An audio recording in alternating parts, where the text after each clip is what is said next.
Hello guys, my name is Kavita Sharma और आप देख रहे हैं official law world. So guys, आज हम टेम्परेरी इंजंक्शन के बारे में डिस्कस करेंगे।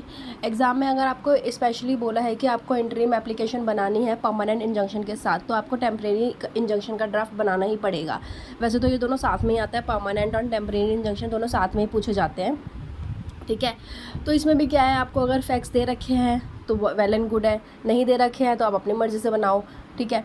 तो सबसे पहले इसमें भी सेम ही फॉर्मेट तो सेम ही है, ठीक है। बस आपको थोड़ा सा बीच में जो चेंज करना पड़ेगा।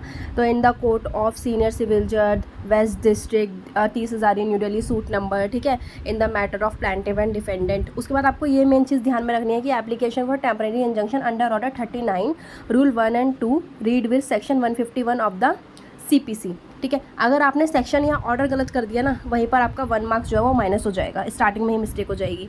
उसके बाद आप ड्राफ्ट बनाना स्टार्ट करोगे कि most respectfully showed that the plaintiff has filed a suit for permanent injunction which is pending for the disposal before this honourable court,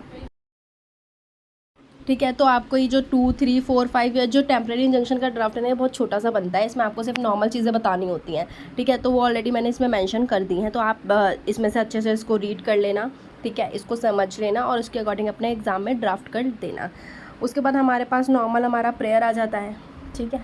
prayer में रिलीफ्स है हमारे पास, बस आपको वही 2 पॉइंट लिखने होते हैं प्रेयर्स में, ठीक है। तो आपको क्या करना है, आपको इसके बारे में भी, ठीक है, तो आपको प्रेयर में ये लिख देने हैं 2 पॉइंट्स, ठीक है।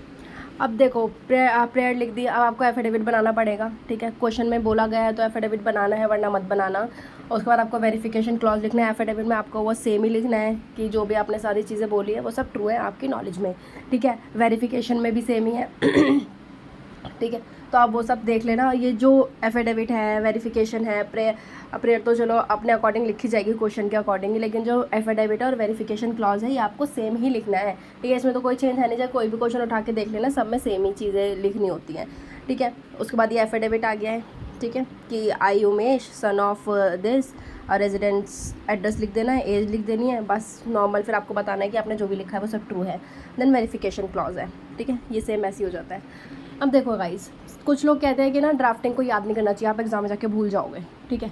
बट मेरे अकॉर्डिंग तो ये है कि अगर आपने जो आप लिखना चाह रहे हो आपने उसको सही से समझ कर लर्न कर लिया है, तो मुझे नहीं लगता आप एग्ज़ाम में वो भूलोगे। आपको एग्जैक्ट चीज़ें याद रहेंगी तो आप एग्जैक्ट फॉर्मेट जो है एग्ज़ाम में लिख पाओगे, ठीक है। और एग्जैक्ट फॉर्मेट लिखोगे तो आपको फुल मार्क्स मिल जाएगा, मतलब फुल तो 20 में से 20 तो नहीं मिलेगा, ठीक है। 16, 17, 18 इस तरीके से तो मिल ही जाएंगे, ठीक है। तो आपको फॉर्मेट में गलती नहीं करनी है, ठीक है। जो बोल्ड लेटर्स में चीज़ें लिखी हुई हैं उन्हें बोल्ड में ही लिखना पड़ेगा, जो कैपिटल लेटर्स में उन्हें कैपिटल में ही लिखना पड़ेगा, ठीक है। तो कल मैं एक नया ड्राफ्ट लेके आऊँगी।